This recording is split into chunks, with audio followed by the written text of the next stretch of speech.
Hey there, students. Today we're going to continue working with the basic pinch pot. And this is going to be a complex lesson, and we're going to work on it for about a week and a half instead of just the normal week.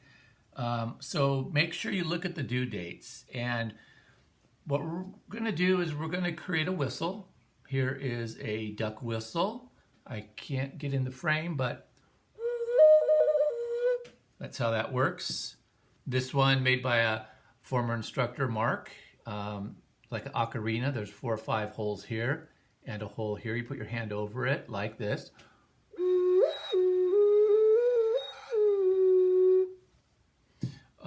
Here's another one, a small one.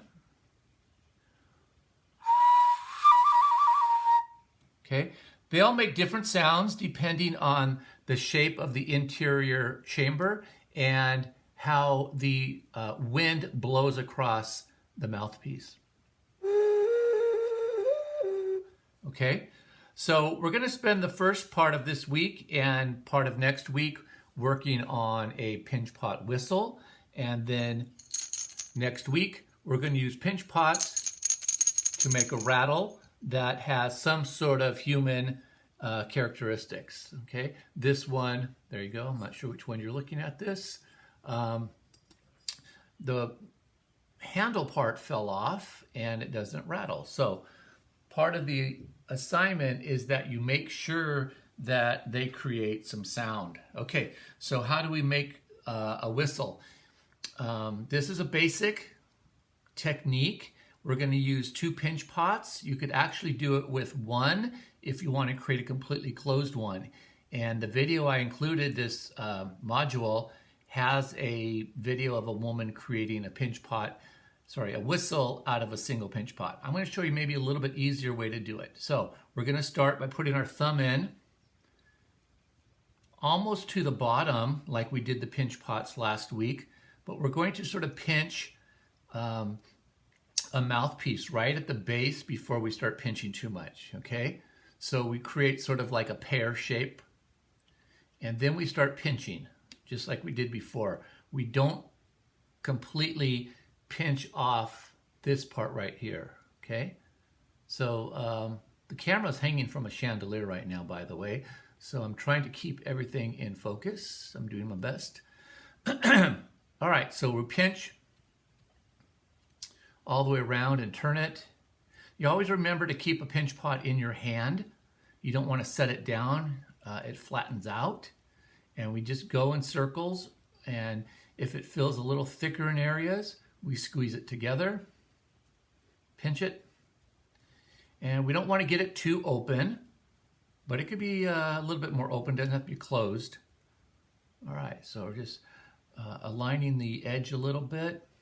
If you see cracks like this, just take your finger and mush it, blend it together. The clay should smooth out. Some of you were talking to me about clay drying out. You need to make sure your bag of clay is always wrapped up. Even if you take clay out and leave it for 5 minutes, the clay will dry. So anytime you take clay out of the bag, wrap it back up. You could also wrap it and then flip the bag onto where you opened it to make sure that stays moist. In addition, you could always take a little bottle, spritz bottle, spray some water in there on occasion to make sure it's nice and dry. Sorry, nice and wet. Okay, you don't want to get it dried out. All right, so we have a pinch pot essentially with sort of a pear shape here. We're going to set that down, and then we're going to make another one with the same circumference. Okay, this one will just be a bowl shape. We don't need to leave any extra clay. So I'm working rather quickly.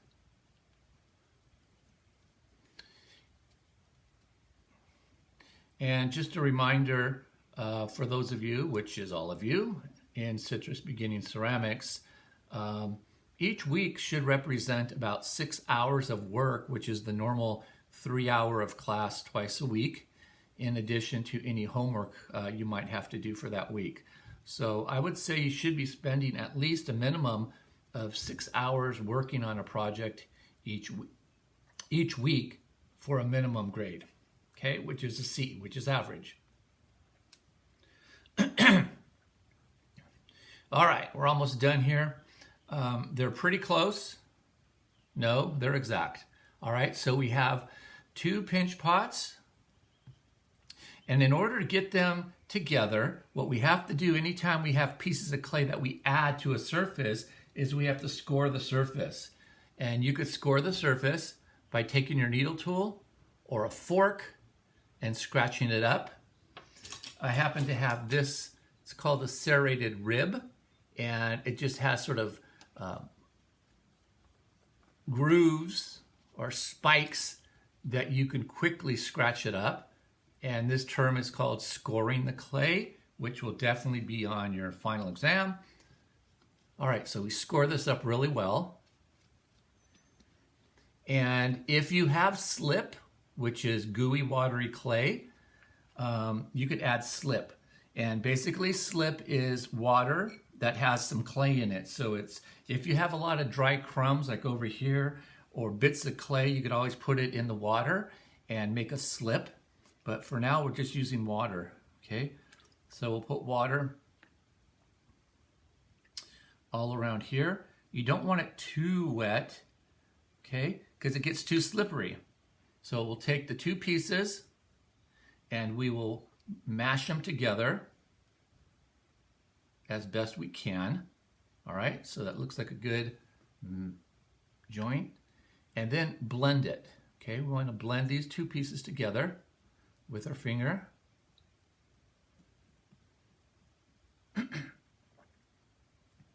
Like so. And if you happen to have a wooden spoon or something like that, like this, you can very carefully tap the seam together, and this will help strengthen it. All right. Now, because this is hollow, it's like a balloon, so I could tap pretty hard and it's not going to open up. Okay, it'll just stretch in different directions. So I'm actually going to compress it quite a bit so it doesn't open up. All right, see right there, it was opening a bit already. This is also another device you could use. It's a rice paddle. This one has a texture on this side, so that might be kind of interesting. And your whistle must be something, okay? So it could be a lemon. You could sculpt it by adding clay to make it into a face.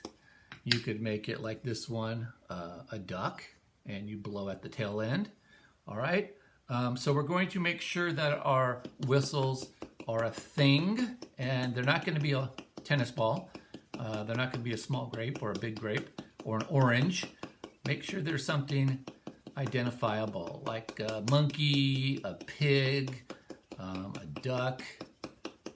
It could look like a whistle, like a old metal, like a coach's whistle.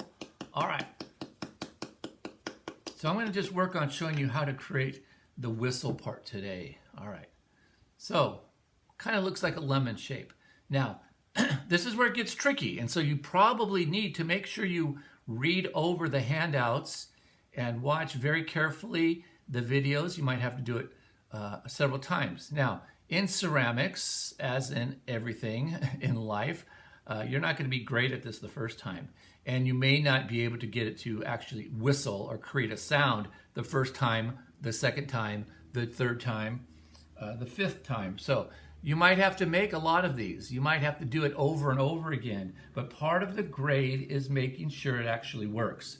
Okay, so I also included some drawings on the module to sort of assist you. But what you need to do is take a fettling knife, and we're going to go right through the nipple part here, or the part of the pear that sticks up. Okay, so we're pushing in so that this tool is right along the top edge here, okay?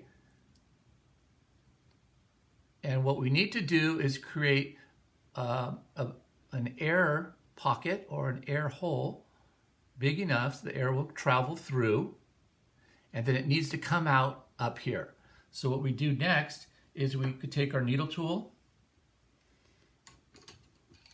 Okay, take your needle tool like this, or if you happen to have an X-Acto knife, that works well too. We're going to cut basically a square shape about here, okay? And we want the back of the square to be at an angle, because what you want to have happen is half the air go in the chamber and half come out this hole. So I'm just going to use this X-Acto. I'm going to cut a kind of like a square. On this side, we want it on a diagonal or a bevel, all right? So right now I'm hitting the metal tool, okay? Hope you could see that. Okay, so I'm leaving the metal tool in and we'll cut it here. So now we have to carefully pull this piece out. And this is something in the video I can't do right now, but you may want to let this get a little dry, which we call leather hard, before you start this cutting part, because this is still rather gooey. And I almost assure you it's not going to work well right from the beginning. So we now do what we can to remove this clay. So I grabbed a toothpick that I had in the kitchen here and cleaned out the crumbs in here. A little bit more till we get it all out.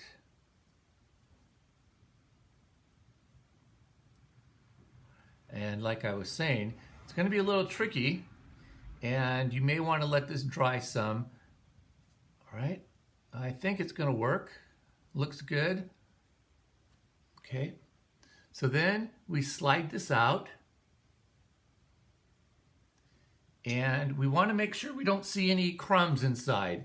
So if we could look right in this part here, I want to clean that out again. So I'm just taking a toothpick. You could use a needle tool, whatever you happen to have lying around. All right, that looks good. Let's open it up a little bit more. Remove some of the crumbs.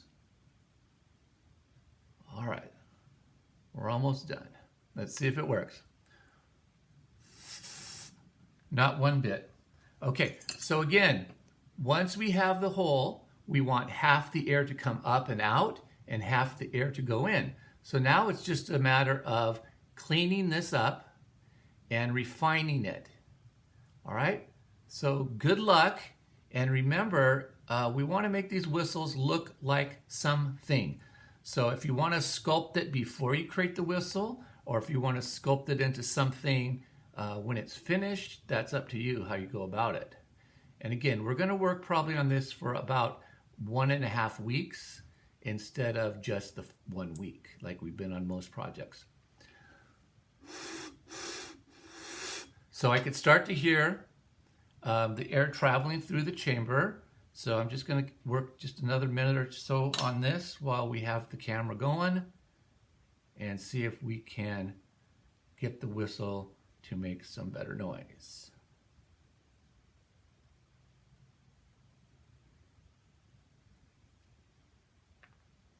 Okay. Almost there. So I'll continue working on this and I'll update you when we have it completed.